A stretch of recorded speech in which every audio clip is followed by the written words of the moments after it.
4 indices. D'où viennent les luttes et d'où viennent les querelles parmi vous? N'est-ce pas de vos passions qui combattent dans vos membres?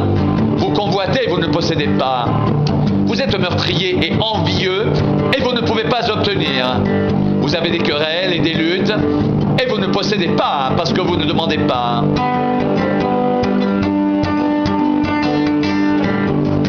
Vous demandez et vous ne recevez pas parce que vous demandez mal dans le but de satisfaire vos passions.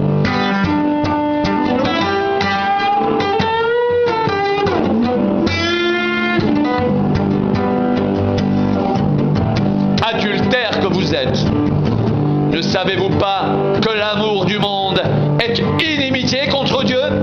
Celui donc qui veut être ami du monde se rend ennemi de Dieu.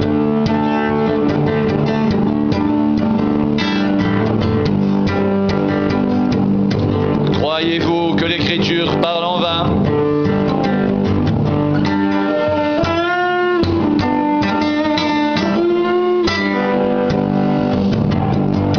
C'est avec jalousie que Dieu chérit l'Esprit qu'il a fait habiter en nous.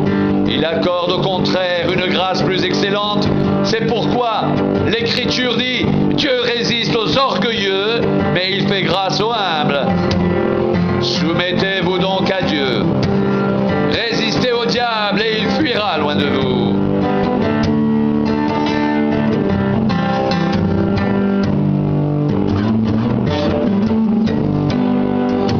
Approchez-vous de Dieu, et il s'approchera de vous. Nettoyez vos mains, pécheurs. Purifiez vos cœurs, hommes irrésolus.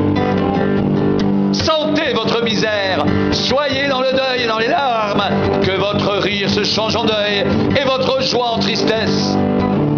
Humiliez-vous devant le Seigneur, et il vous élèvera.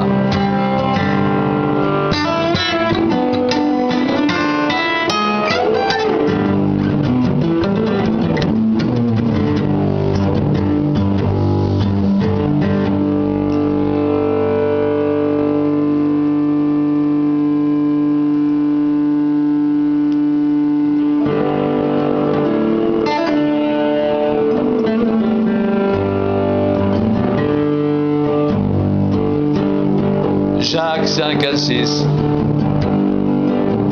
À vous maintenant riches, pleurez et gémissez à cause des malheurs qui viendront sur vous. Vos richesses sont pourries et vos vêtements sont rongés par les teignes. Votre or et votre argent sont rouillés et leur rouille s'élèvera en témoignage contre vous et dévorera vos chairs comme un feu. Vous avez amassé des trésors dans les derniers jours. Voici le salaire des ouvriers qui ont moissonné vos champs et dont vous les avez frustrés crient.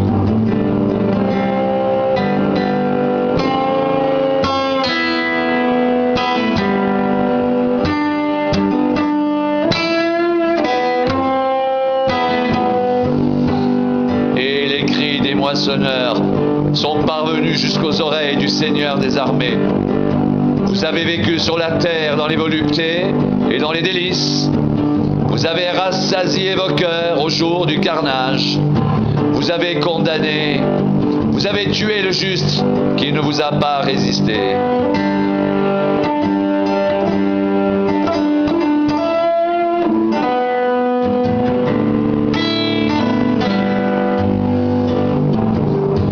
Timothée 6:7 recommande aux riches du présent siècle de ne pas être orgueilleux et de ne pas mettre leur espérance dans les richesses incertaines, mais de la mettre en Dieu qui nous donne avec abondance toutes choses pour que nous en jouissions.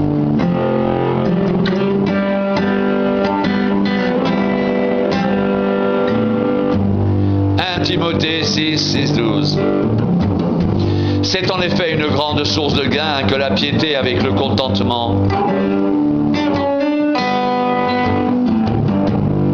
Car nous n'avons rien apporté dans le monde, et il est évident que nous n'en pouvons rien emporter.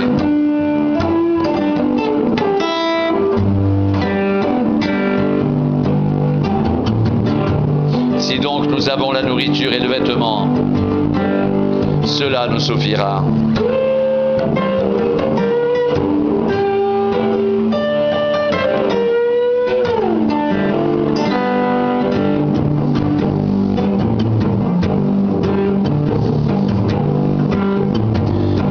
Mais ceux qui veulent s'enrichir tombent dans la tentation, dans le piège et dans beaucoup de désirs insensés et pernicieux qui plongent les hommes dans la ruine et la perdition. Car l'amour de l'argent est une racine de tous les maux, et quelques-uns, en étant possédés, se sont égarés loin de la foi et se sont jetés eux-mêmes dans bien des tourments.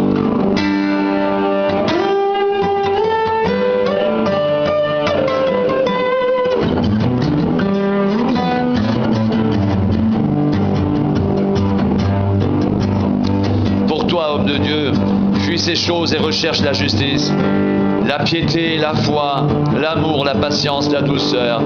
Combat le bon combat de la foi. Saisis la vie éternelle à laquelle tu as été appelé et pour laquelle tu as fait une belle confession en présence d'un grand nombre de témoins. Matthieu 6, 24. Nul ne peut servir de maître, car où il haïra l'un et aimera l'autre, où il s'attachera à l'un et méprisera l'autre.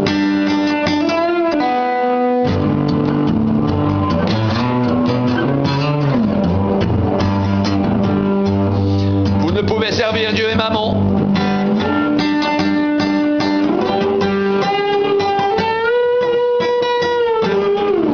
Matthieu 13, 22. Celui qui a reçu la semence parmi les épines, c'est celui qui entend la parole, mais en qui les soucis du siècle et la séduction des richesses étouffent cette parole et la rendent infructueuse.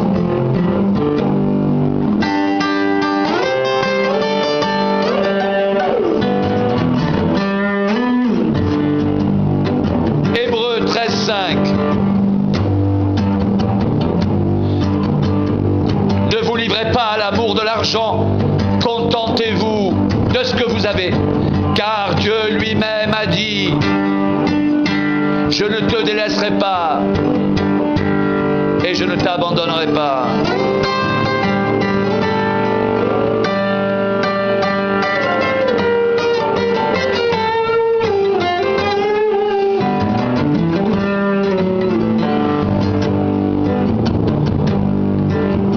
Matthieu 6, 19, 21. Ne vous amassez pas des trésors sur la terre, où la teigne et la rouille détruisent, et où les voleurs percent et dérobent. Mais amassez-vous des trésors dans le ciel, où la teigne et la rouille ne détruisent point, et où les voleurs ne percent ni ne dérobent.